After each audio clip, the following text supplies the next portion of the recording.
Yeah, let's go through the process of now your sister has called you to the US, so you are going for a US visa. Take us through that so I'm going for US visa. So I'm telling you, those days, that embassy, there had been a bomb blast. And so the embassy had moved to Mombasa Road. And, you know, embassies, the way they are, you go in there, you say your case, everyone is hearing your story, and it's very unfortunate and unfair because not everyone can articulate themselves well.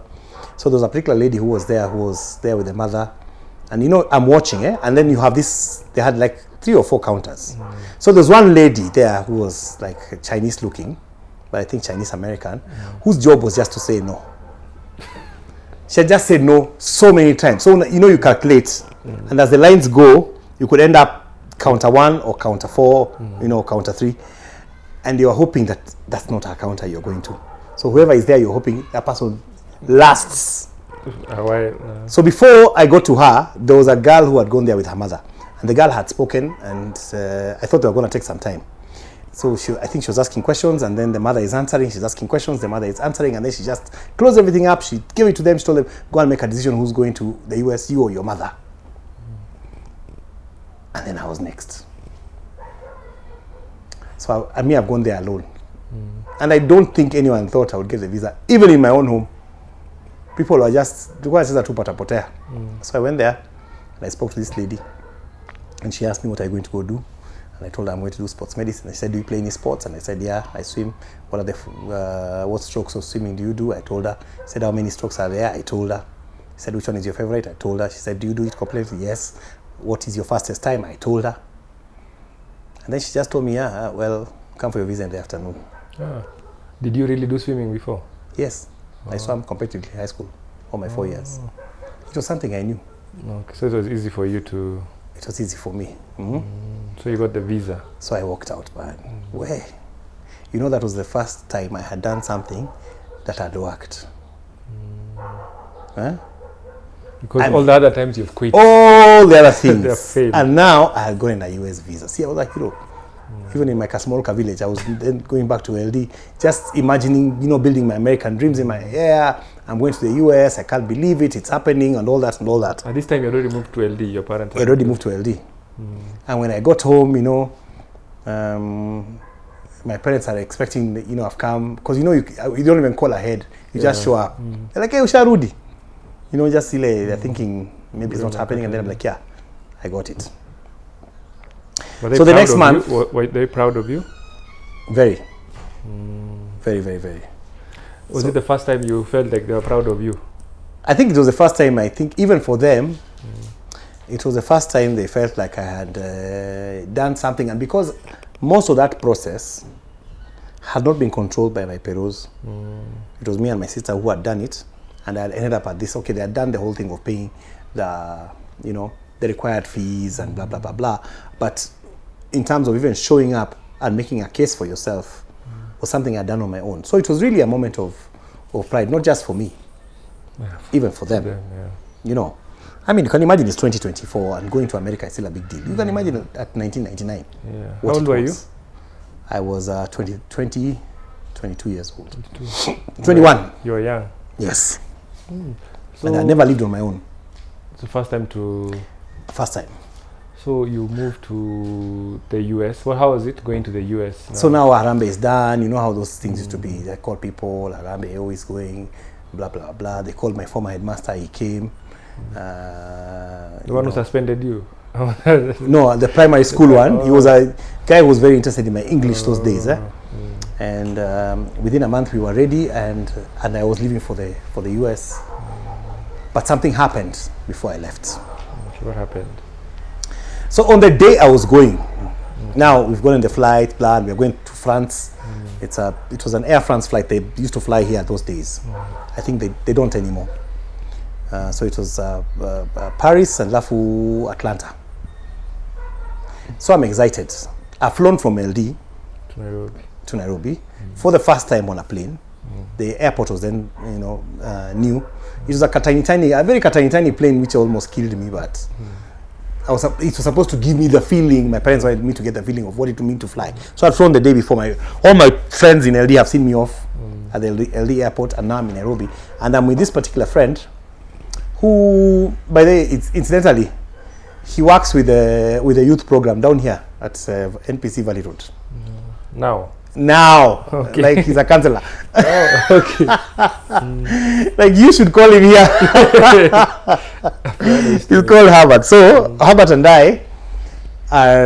I'm flying out in the evening, and it's morning, and we are out on the town just walking around. And so we go to another uncle's of mine's office, and this guy, he was an MD of a company, and he had just come from abroad. So he's like, "Oh, so happy to see you, blah blah blah," and he gave me some dollars, which were the first dollars I'd ever seen in my life. We go and change them, and they amount to something close to 15,000 bob, which was a lot of money. But he gave you to go with them to the US so that you have dollars, but you have already changed. Now we have already changed them. We are like, we have to have good lunch, nini. So we have gone to another, fancy restaurant, and then we have ordered some cocktails.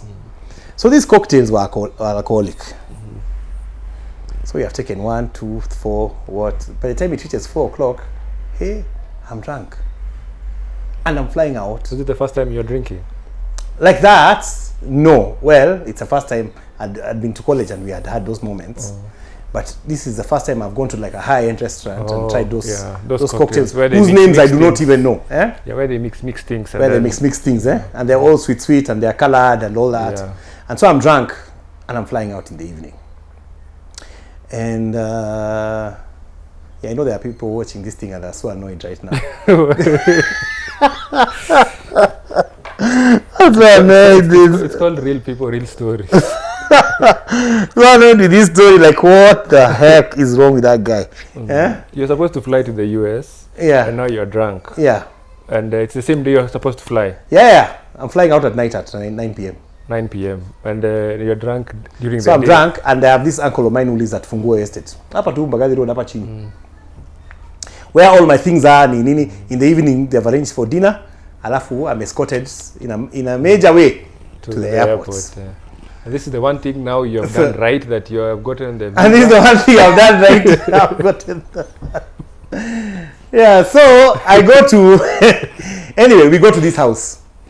So we are at the house there. People have come. Pastors have been called. You know, my parents, I told you, strict Christians. Strict Christians. They have called all their, their fellow bishops. Their fellow bishops and Christians. And my dad became a pastor later. Oh, okay. So he was really in the, in the top. Plus, he was an elder at Valley Road. Oh, yeah. Okay. So when he's calling pastors, he's calling the cream de la cream.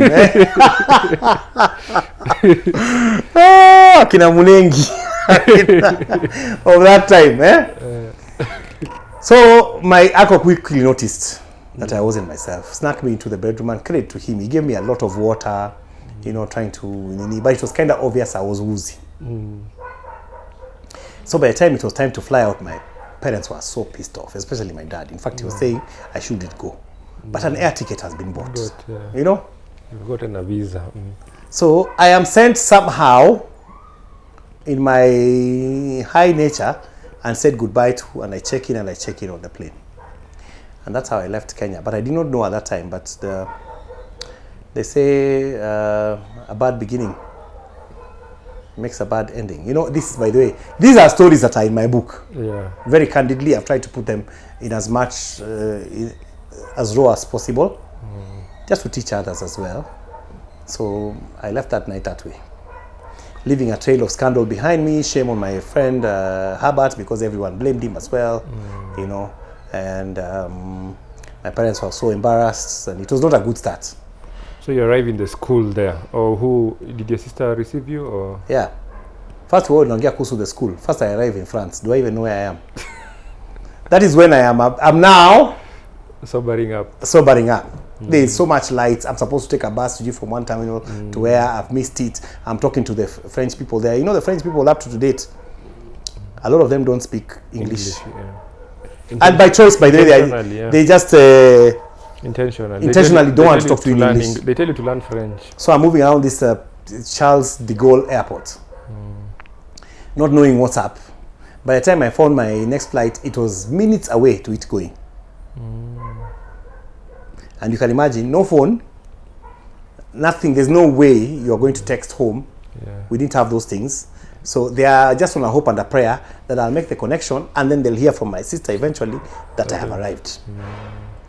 But I arrived. I got into Atlanta, and at Atlanta I had to change another flight to go now to Kansas eventually. And I ended up in Kansas City. How was your first experience there now? Now I'm guessing you joined the school. Yeah. I'm assuming you joined the school. No, first of all, you tell me from the airport how the first experience is. Where? Already, it's crazy. It's a new place. It's different air. It's very different air. I don't know how to compare it. It's like a shoebox kind of air. America, to me, smells like a shoe company, like fresh leather. Like things are just being manufactured. As in, you will really know you're in a different place.